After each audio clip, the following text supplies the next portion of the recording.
And the third one is anecdotal.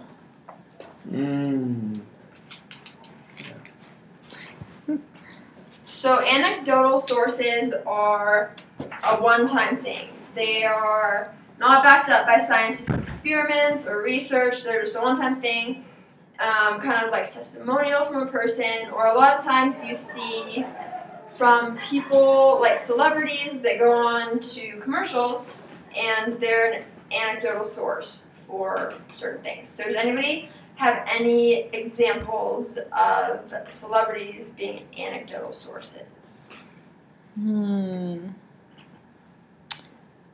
Mary. Well, sometimes famous athletes will advertise Gatorade. Good. And talk about how good it is and have a little testimonial. Perfect. Thank you. And I actually have an example of an anecdotal source commercial that we're going to watch. Okay. Hey guys, Justin Bieber here. There's some things that just come with being Beat grow like crazy. I can't stop that. Hormones kick in. I don't want to stop that. And then there's this. I can't stop that. That's why I use Proactive. Because there's no way I'm going to let a bunch of zits get in my way.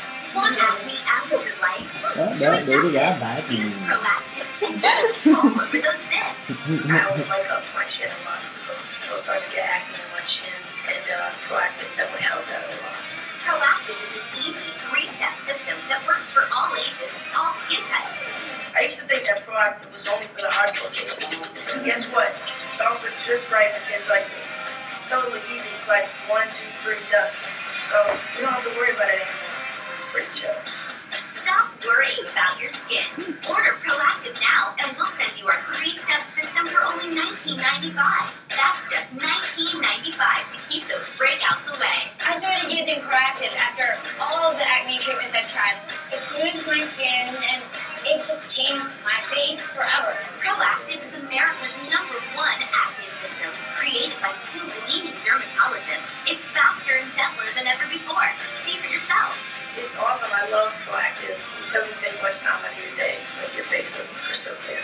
And if you order Proactive now, you'll get our refining mask absolutely free. It zeroes in on stubborn zits and clears them up fast. I feel like that is my secret weapon, and if I feel one coming on, I can stop it right away. It's completely gone. It's amazing. And the mask is yours free for guaranteed clear skin. Being a teenager is hard enough. Why make things harder? Proactive will get those hits off your face and keep them off. So what are you waiting for? Be proactive. Okay, so that was an example of anecdotal evidence. Okay, so we do need to be careful with science in the media because it can often be skewed or anecdotal, which is not very reliable. So we have to be careful in the media with things such as newspapers, television, or internet sources. And 4 things that it says in the book to be careful, as in when you're looking at web sources, are choose sites maintained by reputable medical establishments. Consider whether the site seems to be promoting a product, or agenda. Check out the date when the website was last updated and see whether the page has been updated since its original posting, and determine whether the unsubstantiated claims are being made. And look for references also. Okay, so now I am going to pass out this assessment thing, and we're going to do a little mini experiment, and you're going to have to fill out the assessment. You need to do it. Okay, so here we go. Okay.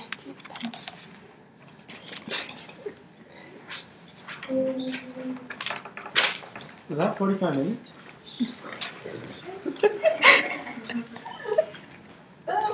Do you have a pen I could borrow? Okay, so I have a thing of water.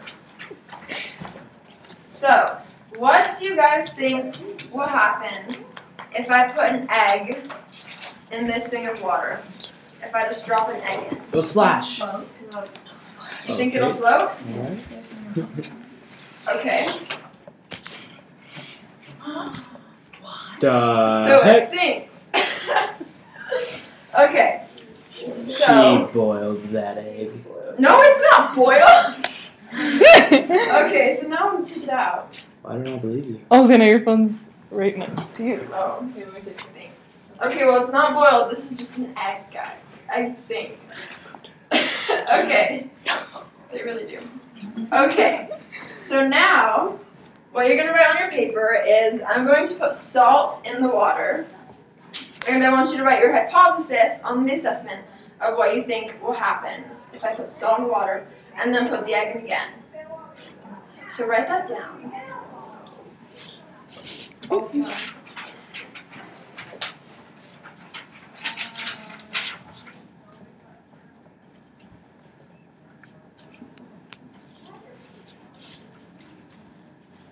okay, good. I have my hypotheses. Okay, good. Now I'm going to put a bunch of salt. Like a lot of salt. Let's go. I measured it before, but I didn't bring measuring stuff, so hopefully this just works. Okay. If not, we'll add more salt. Yes. Okay. And I'm just going to stir it up, and there's somebody sitting out there. Okay. Let it dissolve a little bit. That's pretty neat. Okay. And now I'm going to drop the egg back in. Ready? It's floating, guys! What? Say what? So the egg floats. So hopefully that was your hypothesis. Otherwise you fail. Okay, so also on the sheet, it says dependent variables and independent variables. So if you guys would fill out what in that little experiment was the independent variable and what was the dependent variable. And then raise your hand once you have it, and then tell everybody.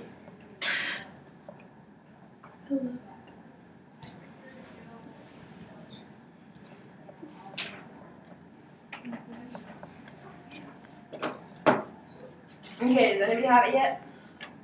Ellen. The independent variable is what you have in the water to begin with.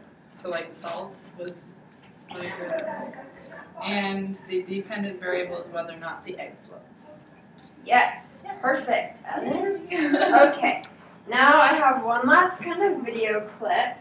And when you're watching it, I want you to think about how it relates to everything you learned today.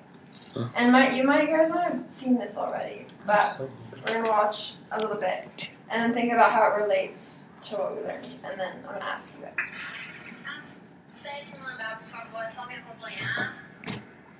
They're in a different language. Oh, this one. Can I show you this? It's different.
Sì,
fica à vontade. Pode apertar, 7º andar. Até mais.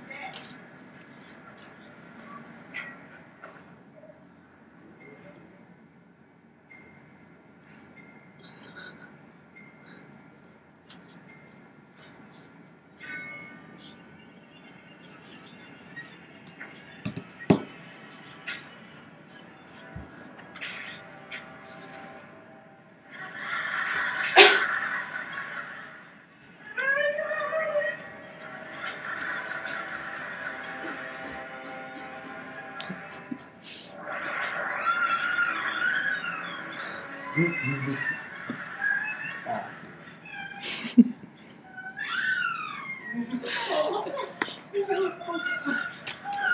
I'm so hungry.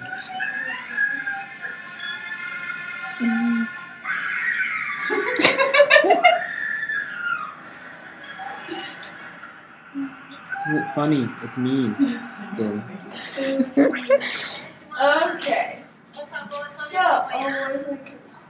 Okay. So, does anybody have any ideas of how that can possibly relate to what we learned about experiments and all that? Anybody? Miri. Okay, just a little wild guess. I think it has to do with inductive reasoning because these people are drawing the hypothesis that the little girl is a ghost because of their past knowledge. They know that people can't get into elevators unless they go through the doors. So, I don't know if that's right. Perfect. And yeah. Anybody else? Any ideas of how that can relate to what we learned? Okay. Well, I think also one of the controls in this experiment would be the elevator and the little girl. All that's the same. And then the experimental group is the group of people that goes into the elevator. And people going in the elevator are also, well, it looks like they're a random sample. Like there are people from all different ages, all different stages of life, and that kind of thing. So that's kind of how we're going to do it. So if you go on to your assessment, you just have, I think, 3 other questions that you could just answer really quick. And yes. And that is it. The end. Yay! That was so good. I feel so Don't say mine. Okay. Is it?